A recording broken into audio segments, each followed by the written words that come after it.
এ বিষয়ে বিস্তারিত জানাতে এই মুহূর্তে লক্ষ্মীপুর শহরের উত্তর তেমোহনী এলাকায় আছেন রিপোর্টার মাজহারুল আনোয়ার টিপু। সরাসরি যাচ্ছি তার কাছে। সকালে মাঝারি মাত্রার ভূকম্পন অনুভূত হয়েছে। আমরা এরই মধ্যে খবর পেয়েছি এই ভূকম্পনের উৎপত্তিস্থল ছিল লক্ষ্মীপুরের রামগঞ্জ উপজেলায় এবং 5.6 মাত্রার এই ভূকম্পন কয়েক সেকেন্ড ব্যাপী ছিল।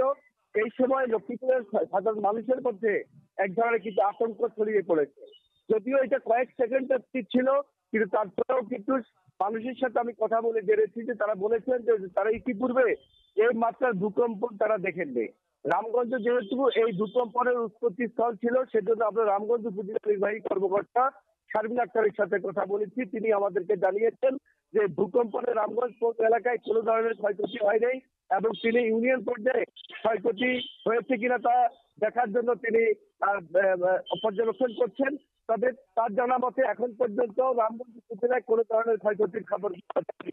আর এছাড়া লক্ষ্মীপুরের যে বাকি 5টি উপজেলা আছে সেখানেও আমরা ভূকম্পনের আসলে কোনো রকমের ক্ষয়ক্ষতির খবর এখনো পাইনি।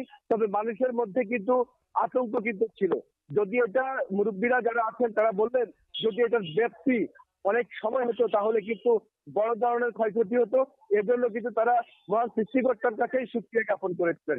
এই ছিল আমার কাছে ভূকম্পনের লক্ষ্মীপুর থেকে সর্বশেষ।